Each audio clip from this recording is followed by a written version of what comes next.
Peru's territory is divided into 25 regions, 194 provinces, and 1,828 districts that are governed at 3 different levels: the national government, 25 regional governments, and more than 1,800 local governments at provincial and district levels.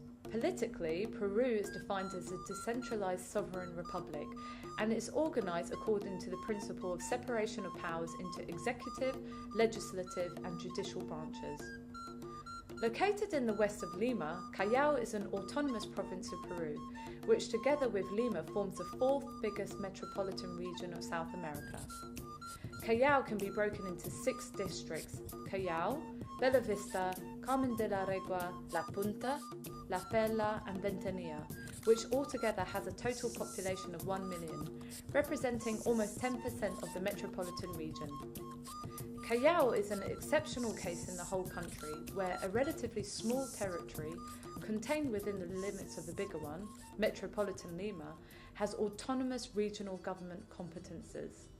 The government of Metropolitan Lima is integrated by 2 regional governments: the Municipality of Lima, that is a local provincial government with regional government competences, and the regional government of Callao, that at the same time overlaps with the provincial municipality of Callao.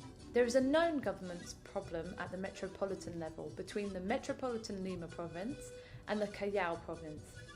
Although both form the same metropolitan region, there exists a very limited planning and administrative relationship regarding national sectorial, regional or local spheres, which causes continuous overlapping and even competitive situations.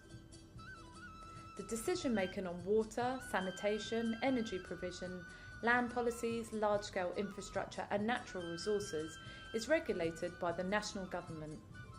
Within these sectors, ministries responsible for designing policies do not take cross-cutting decisions related to subnational levels of government.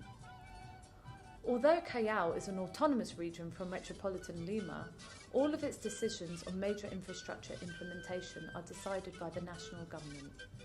This highlights the decisions affecting the economy of Callao are being led at state level. But how is this economic impetus affecting the residents of Callao? Callao's economy is based on logistics. It has the main port and the main airport of the country. Callao's port was being used as far back as 1538 by Sir Francis Drake. At that time, it was the leading shipping point for Spanish conquerors for gold and silver. Due to its relevance for the whole of Peru, Callao's logistic infrastructure has been heavily invested in, receiving more than $1.85 billion in the last 10 years to improve and expand its service. The importance of Callao's logistic hub is also seen in the fiscal revenue. In 2014, $7.4 million were collected in Callao. Almost 86% of this total was related to trade activities in the form of custom taxes. These figures confirm that Callao has strongly contributed to Peru becoming one of the highest performing economies in Latin America.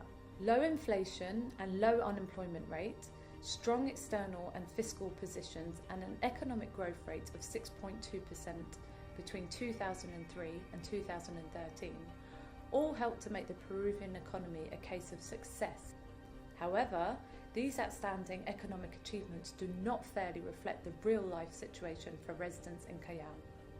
In other words, what are the social and environmental costs of this economic growth? Is Callao being recognised by the national and regional policymakers as an important driver of the recent Peruvian economic growth? To address these questions, some information about investments and urban planning governance have to be pointed out.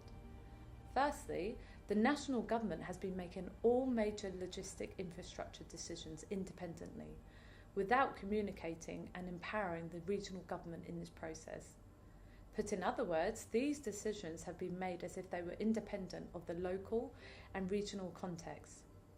Secondly, at the metropolitan level, the Plan Regional de Desarrollo Concertado de Lima, which acts as the main urban development plan of the province of Lima, does not address Callao's challenges in its conception. In other words, despite being 2 distinct provinces with different governments, Callao's logistic infrastructure is simply under-evaluated in the PRDC.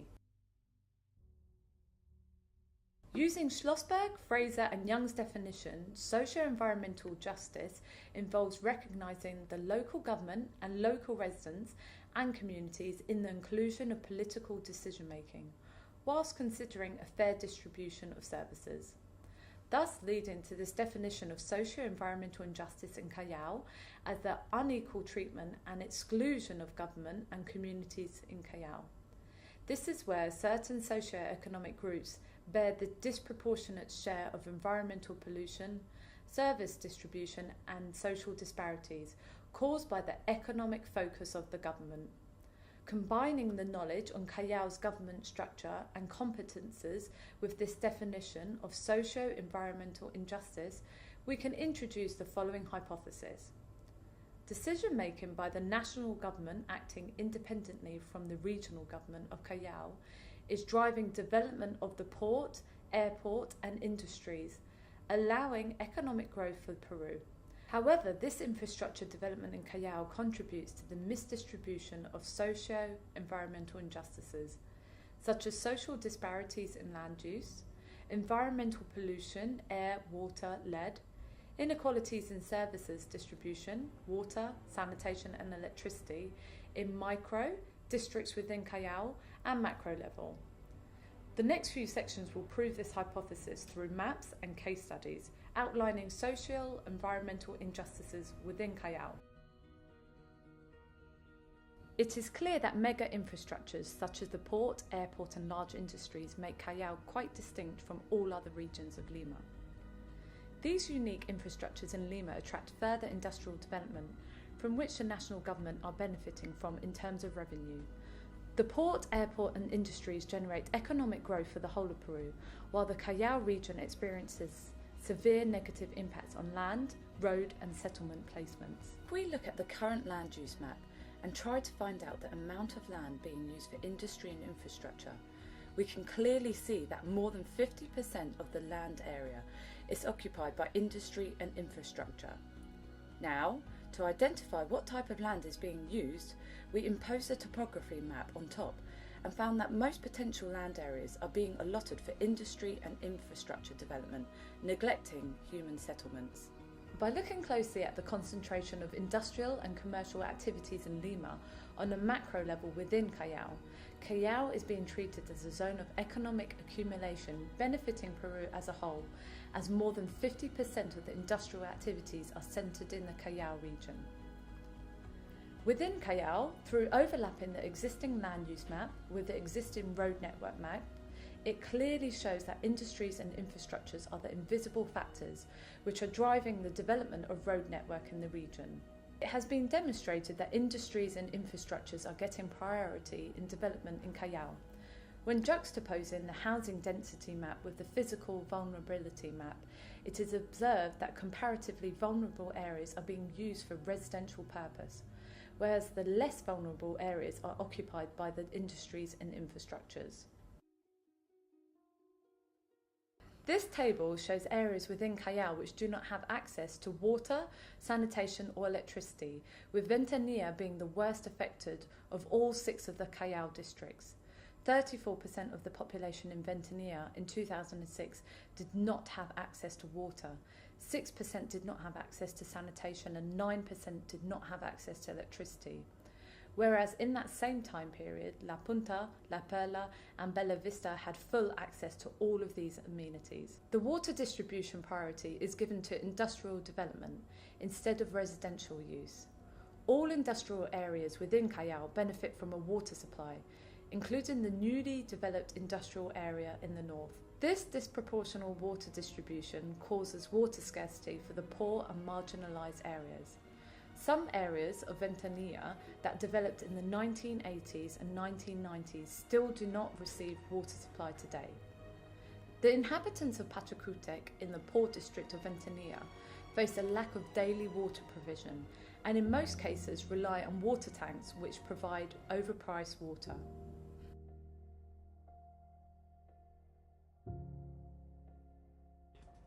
Now we visit Peru, where one of these several active social conflicts involving foreign companies in the extractive sector is a case in which children are the most visible victims of contamination. A study carried out in 1999 to monitor blood levels in urban populations in children and women in Lima and Callao found that the blood lead levels in Callao district was substantially higher than other areas of the Callao province or Lima. Lead pollution in Callao is mainly concentrated within the port and industrial areas. 60% of pollution in the Rimac River is caused by mining activities, followed by 25% by household waste and 15% industrial waste. Those enterprises dispose of industrial waste without the permission from the National Water Authority and have not been penalised by the Ministry of Production. Callao, as the port and downstream city, has suffered from heavy pollution generated by the intensive mining and industrial activities in the upstream of the river.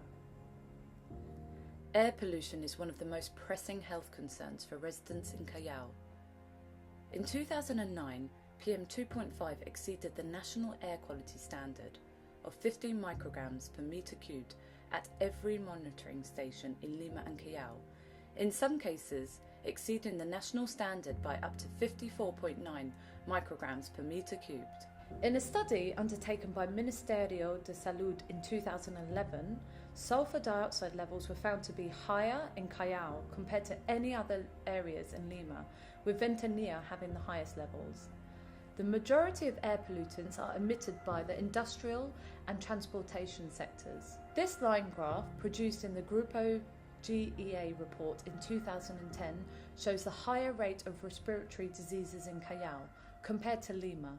The emissions from industries and transportation in Callao are leading to higher levels of sulfur dioxide and nitrogen dioxide concentrated in Callao and affecting the respiration levels of residents in those areas. Overall, it can be seen that Peru is sacrificing Callao, creating social environmental injustices in order to gain its own economic benefits, forgetting its dependence on Callao as an economic contributor. In terms of social environmental disparities, some macro-level decisions made at Metropolitan Lima government level are directly or indirectly impacting on a micro level within Callao, such as 1. Most of the commercial and industrial activities are solely being pushed to the Callao region. Therefore, within Callao, industrial activities are getting all of the priorities in terms of land use, infrastructure and service and utility facilities. Demand and necessity of the local people in low socio-economic areas or even the local government of Callao is not considered in this practice.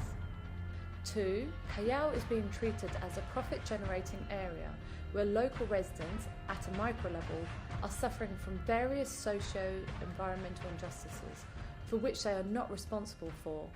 For example, sulfur dioxide and lead contamination impacting on residents' health. 3. On a macro level, Callao is generating profit for Lima, but the profits are being spent elsewhere. Similarly, this can be found on a micro level where poor districts such as Ventanilla or De Legua suffer from poor access to services such as electricity, water and sanitation compared to other districts within Callao.